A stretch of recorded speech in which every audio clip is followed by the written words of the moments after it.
Hey guys, this is going to be a little bit of a different video. So summer's coming up, as you know, and we've had some really big movies come out earlier in this year. The Super Mario Brothers movie came out this month, as well as movies like Ant-Man and the Wasp: Quantumania, Dungeons and Dragons, but there's still a lot more movies to come. I want to talk about my top 5 most anticipated summer movies of 2023. Now, this is just my opinion. That shouldn't be definitive. If you have different movies that you're looking forward to, and any of these, like, if you do not like, are not excited for any of these movies, I totally respect your opinion. Opinions are, doesn't really matter what opinions are. Movie is subjective, and we can like and dislike whatever we like in the film industry. So, without further ado, let's get into my top 5 most anticipated movies of the summer of 2023. Starting with number 5, The Flash. Now, I have heard from everywhere that this film is great, one of the best comic book movies of all time, and possibly the best DCU movie. The trailer was fucking awesome. The times where they go through time and they go to past DCU moments was really cool, and the overall scope of this movie is amazing. The fact that we get characters like Michael Keaton's Batman, Kara-El, Supergirl, her film debut since I think it was the 80s Supergirl movie. She hasn't been in a movie since then, so it's going to be like her official debut. So a lot of really cool stuff is going to happen in this movie, and I've heard that this is going to reset the DCU. I think that is the best way for the DCU to continue, and I am looking forward to Superman Legacy, one of the most anticipated movies of all time for me because I love Superman. You might be wondering, why is this on my lowest of anticipated movies if everyone said that this is so fucking great, a masterpiece. Even Tom Cruise said it, even though he had no business at Warner Brothers. Well, the Ezra Miller stuff is still kind of tainting this movie for me. And The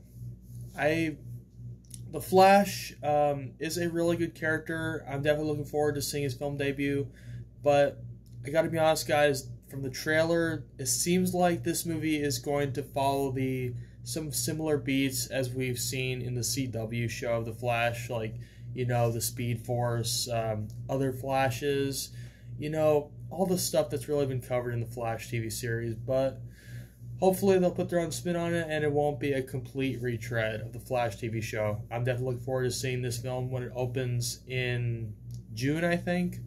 Let me know in the comments below, and be blown away by how awesome DC brings the world of the Flash to life. So my number 4 is going to be Ruby Gillman, Teenage Kraken. Now, I loved DreamWorks' last movie, Puss in Boots: The Last Wish, and I hope that this movie continues their upward trajectory of great films. And I'll be honest, DreamWorks was and still is my favorite animation studio. Like, even though DreamWorks has put out a lot of mediocre crap in the past few years, I still root for DreamWorks, and I still love DreamWorks. The first Shrek is still my favorite movie of all time, and a lot of their more underrated movies I still enjoy, like Shark Tale and Over the Hedge. You can fight me on this, I don't give a shit. Shark Tale is fucking amazing, and I definitely think it should get a sequel. I really like this idea that they're taking something kind of like doing the Shrek thing again, where they're taking something that is considered a villain but giving it kind of an underdog story like they did with Megamind and Shrek, and making the Disney cliche the villain. I think that premise is brilliant, and I'm definitely looking forward to seeing this movie when it comes out in theaters. It looks amazing as well. The animation, top-notch DreamWorks. Let's hope that DreamWorks makes more movies like Puss in Boots and Ruby Gillman, and less like Boss Baby. their reputation could really benefit from that. And my third most anticipated film of summer of 2023 is Guardians of the Galaxy Volume 3. Now, I've never been a huge fan of the Guardians of the Galaxy movies. I think that the first one's pretty good, but the second one is kind of meh. Like, it's just the typical finding a long-lost parent movie, and it comes with all of the cliches and beats that we get from those types of movies. In fact, it kind of feels like they're trying to rip off the DreamWorks sequel formula, and compared to the first film, it just doesn't really compare in scope. But I am really excited for this third installment because, in my opinion, Marvel's been getting better in terms of their tone. They're leaning more into their comical roots and zaniness instead of trying to be grounded in reality and dull and depressing like their early films. And they're giving audiences more of a unique experience to the Infinity Saga. And it looks like Guardians of the Galaxy Volume 3 is going to deliver a lot more of that.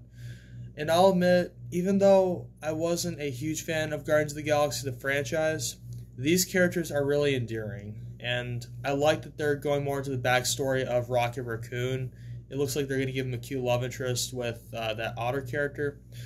I want to see if Peter Quill and Gamora will get back together, or if he'll end up with Nebula. I'm honestly rooting for Peter Quill to end up with Nebula at the end, because in my opinion, Peter Quill and Gamora's relationship has been kind of toxic. Like, Gamora is just too much of a hardened asshole at times, and she doesn't really complement Peter Quill's fun, zany characteristic well. But Nebula has come a long way since the first Guardians film, and she's become more laid back and much more fun of a character.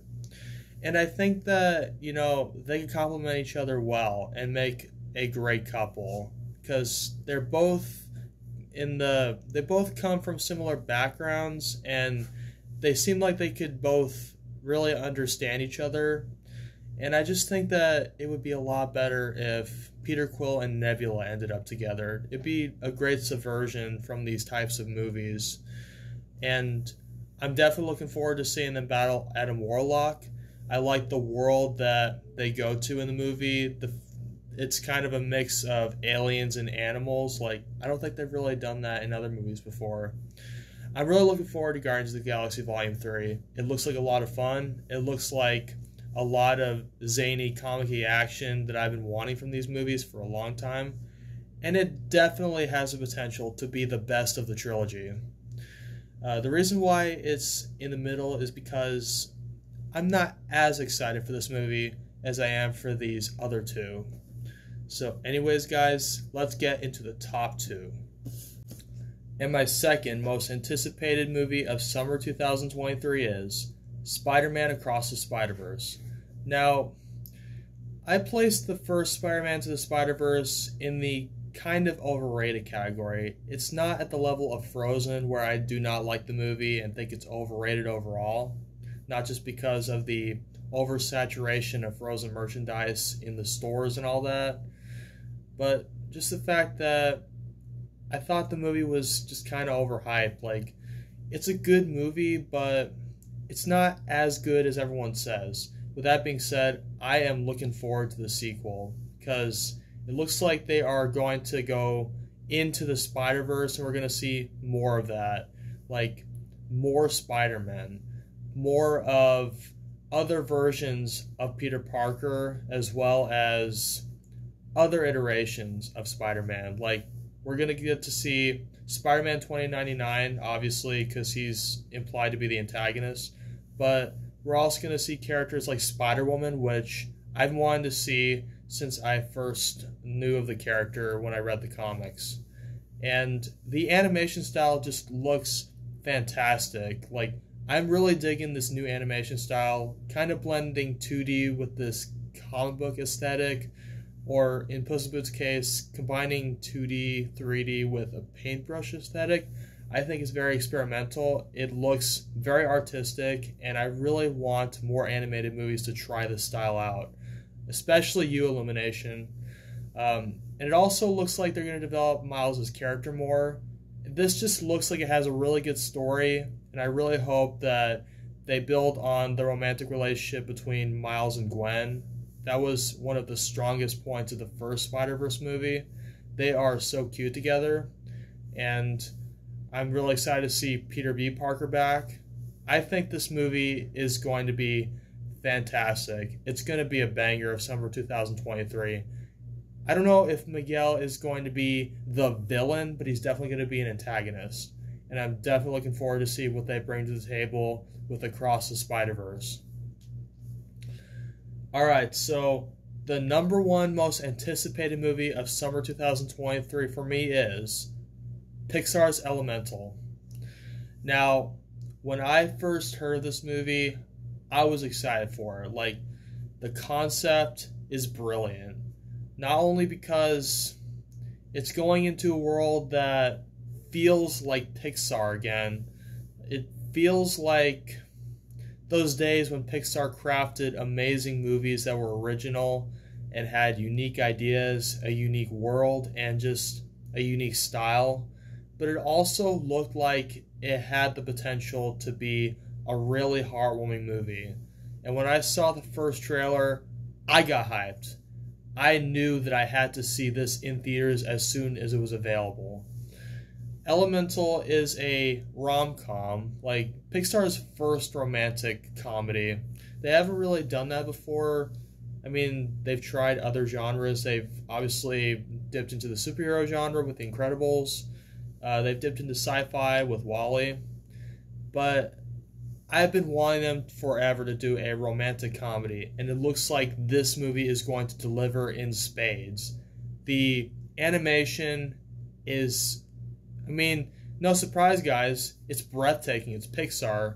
Every single animated film they do is going to look mind-blowing. This film, from its teaser, got me hooked. But man, when I saw that second trailer, I could not wait for this movie, and I hope that it's able to blow both Indiana Jones 5 and The Flash at the box office away. It's not going to happen, but I am thankful that Disney realized that this movie has potential, and they are not just dumping it onto Disney Plus. They are giving it a proper theatrical release, and I am going to be the first one in line to go see it when it arrives in June. I think it's June. I'll check. And that is why Pixar's Elemental is the number one most anticipated movie of summer 2023.